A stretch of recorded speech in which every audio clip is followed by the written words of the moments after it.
ఆధునిక స్వతంత్ర భారత చరిత్రలో మొట్టమొదటిసారిగా దేశంలో కులగణన జరగబోతోంది. మరి ఇప్పటివరకు ఆ కసరత్తే చేయలేదా అంటే లేదు. ఎప్పుడో బ్రిటిష్ ఇండియాలో 1881 నుంచి 1931 వరకు మాత్రమే కులాల వారి జనగణన జరిగింది. అలాంటి నేపథ్యంలోనే రిజర్వేషన్లకు సంబంధించి 1980లోనే మండల్ కమిషన్ సిఫార్సు చేసిన 1990లో అప్పటి వీపీ సింగ్ ప్రభుత్వం దాని ప్రకారం ఉద్యోగాల్లో ఓబీసీలకు 27% రిజర్వేషన్లను అమల్లోకి తీసుకొచ్చింది. 2011లో యూపీఏ ప్రభుత్వం సామాజిక ఆర్థిక కుల గణన చేపట్టింది. కానీ 1931 తర్వాత తొలిసారిగా కులాల లెక్కలను తీయాలని నిర్ణయించిన ఆ డేటానైతే అప్పటి ప్రభుత్వం ఏనాడు పూర్తిగా బయటపెట్టలేదు. ఇంతకాలానికి మళ్లీ కేంద్రంలోనే ఎన్డీఏ ప్రభుత్వం దేశవ్యాప్తంగా కులగణనకు నిర్ణయించింది. ఈ సందర్భంగానే చరిత్రను మొత్తం ఒకసారి పరిశీలించాల్సిందే.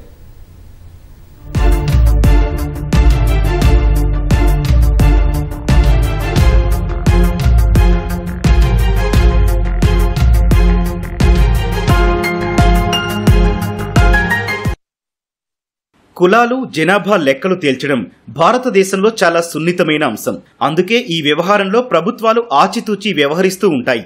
అయితే ఆధునిక స్వతంత్ర భారత చరిత్రలో తొలిసారిగా నరేంద్ర మోదీ ప్రభుత్వం కులగణనను చెయ్యాలని నిర్ణయించింది. ప్రతిపక్షాలు ఎంతో కాలంగా డిమాండ్ చేస్తున్న ఈ గణనకు ఎట్టకేలకు అనుమతించింది. దీంతో కులగణన ద్వారా ఏ కులాల వారు ఎంతమంది ఉన్నారు అన్నది తేలనుంది. దేశంలో బ్రిటిష్ వారి హయాంలో మాత్రమే 1881 నుంచి 1931 వరకు మాత్రమే కులాల వారి జనాభా గణన జరిగింది. స్వాతంత్ర్యం వచ్చిన తర్వాత 1951లో చేపట్టిన తొలి జనాభా గణనలో కులగణన చెయ్యలేదు. దశాబ్దం తర్వాత 1961లో చేపట్టిన జనాభా లెక్కల్లో రాష్ట్రాలు సొంతంగా ఓబీసీ లెక్కలు తేల్చవచ్చని కేంద్ర ప్రభుత్వం సూచించింది. ఇప్పుడు 6 దశాబ్దాల తర్వాత పలు పార్టీల డిమాండ్ల నేపథ్యంలో ప్రభుత్వం కులగణనకు అంగీకరించింది.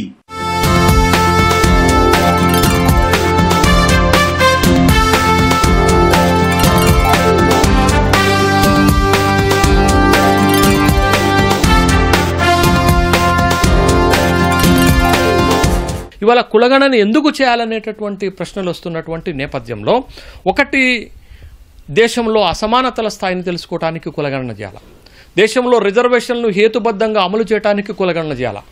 దేశంలో ప్రభుత్వ విధాన నిర్ణయాలు చేయడానికి కులగణన చేయాలి. దేశంలో బడ్జెట్ కేటాయించడానికి కులగణన చేయాల్సినటువంటి అవసరం ఉంది. దేశంలో సంక్షేమ పథకాలను రూపొందించడానికి, ఆ సంక్షేమ పథకాలను కింది వర్గాలకు చేరవేయడానికి కులగణన చేయాల్సినటువంటి అవసరం ఉన్నది. అట్లా చేసినప్పుడే ఇవాళ లక్షల కోట్ల రూపాయలు బడ్జెట్లో కేటాయిస్తున్నాము, ప్రణాళికల రూపంలో వేస్తున్నాము, పథకాల రూపంలో కోట్ల రూపాయలు ఖర్చు పెడుతున్నాము, ఉచితాల రూపంలో కోట్ల రూపాయలు ఖర్చు పెడుతున్నాం. ఇవన్నీ కూడా కింది వర్గాలకు చేరాలి అంటే దేశంలో ఖచ్చితంగా జాతి ఆధారిత గణన జరగాలనేటటువంటి ఒక డిమాండ్ వస్తున్నటువంటి నేపథ్యంలో ప్రభుత్వం ఈ నిర్ణయం తీసుకోవటాన్ని ఆహ్వానిస్తున్నాం. 1881 నుంచి 1931 మధ్య జరిగిన జనాభా లెక్కల్లో బ్రిటిష్ ప్రభుత్వం కులగణనను జరిపింది. ఈ లెక్కలు కులాలు, మతాలు, వృత్తుల పరంగా ప్రజల వివరాలను అందించాయి.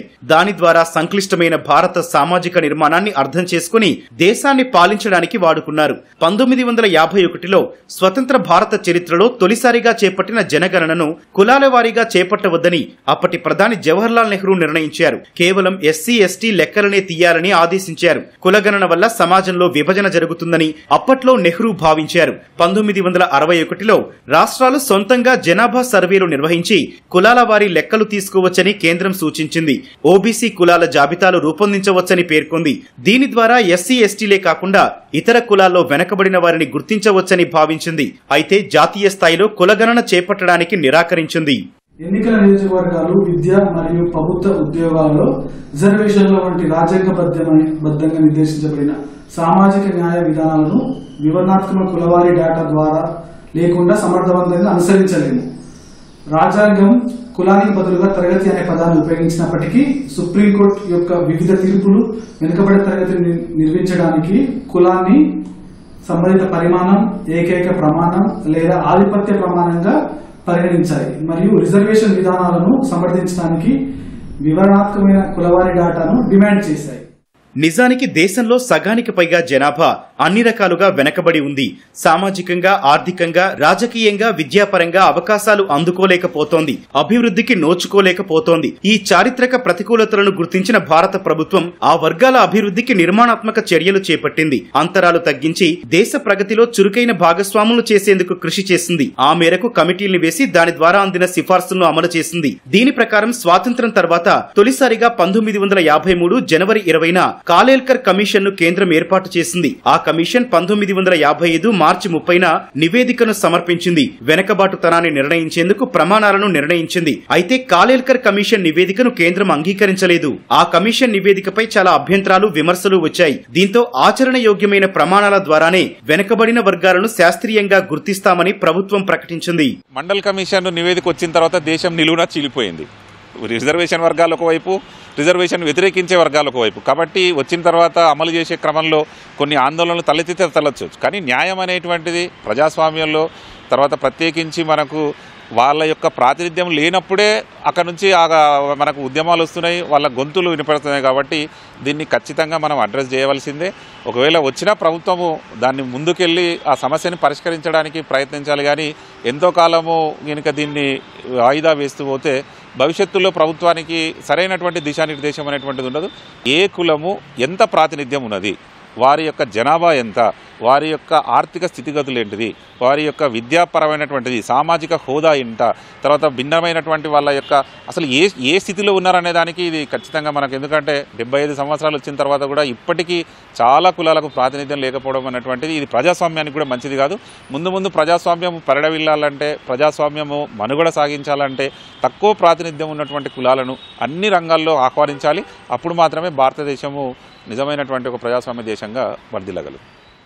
భారతదేశంలో సామాజికంగా లేదా విద్యాపరంగా వెనకబడిన తరగతులను గుర్తించడానికి 1978 డిసెంబర్ 20న పార్లమెంటు సభ్యుడు బీపీ మండల్ చైర్మన్ గా రెండో వెనకబడిన వర్గాల కమిషన్ కేంద్రం నియమించింది. దీనినే మండల్ కమిషన్ అంటారు. ఈ కమిషన్ 1980 డిసెంబర్ 31న నివేదిక సమర్పించింది. సామాజిక, విద్యాపరమైన వెనకబాటుతనాన్ని నిర్ణయించేందుకు 11 ప్రమాణాలు, సూచికలను రూపొందించారు. దాని ప్రకారం 3743 కులాలు గుర్తించారు. కుల వివక్షను పరిష్కరించడానికి, వెనకబాటుతనాన్ని గుర్తించడానికి, సామాజిక, ఆర్థిక, విద్యా సూచికలను గుర్తించడానికి ఈ కమిషన్ ఏర్పాటు చేశారు. భారతదేశ జనాభాలో కుల, సామాజిక, ఆర్థిక సూచికల ఆధారంగా గుర్తించిన ఇతర వెనకబడిన తరగతులు 52% ఉన్నారని మండల్ కమిషన్ గుర్తించింది. దాని హేతుబద్ధత ఆధారంగా కమిషన్ కేంద్ర ప్రభుత్వం, ప్రభుత్వ రంగ సంస్థలు, ఉన్నత విద్యా సంస్థల్లో ఇతర వెనకబడిన వర్గాలకు 27% రిజర్వేషన్లు కల్పించాలని సిఫార్సు చేసింది. మండల్ కమిషన్ సిఫార్సులను అంగీకరిస్తూ 1990లో అప్పటి వీపీ సింగ్ ప్రభుత్వం ఉత్తర్వులు జారీ చేసింది. అయితే ప్రభుత్వ నిర్ణయంపై వ్యతిరేకత వచ్చింది. వివిధ వర్గాలు ఆ సిఫార్సులకు వ్యతిరేకంగా ఉద్యమాలు చేశాయి. కోర్టుల్లో పిటిషన్లు దాఖలయ్యాయి. ఆ తర్వాత పివి నరసింహారావు ప్రభుత్వం ఆర్థికంగా వెనకబడిన వర్గాలకు అదనంగా 10% రిజర్వేషన్లు ఇచ్చింది. మండల్ కమిషన్ సిఫార్సులపై సుప్రీంకోర్టు 1992 నవంబర్ 17న చారిత్రక తీర్పునిచ్చింది. 27% రిజర్వేషన్లు సమర్థించింది. అయితే ఆర్థికంగా వెనకబడిన వర్గాలకు 10% రిజర్వేషన్లను తోసిపుచ్చింది. రిజర్వేషన్లు 50%కి మించకూడదని గరిష్ట పరిమితిని నిర్ణయించింది.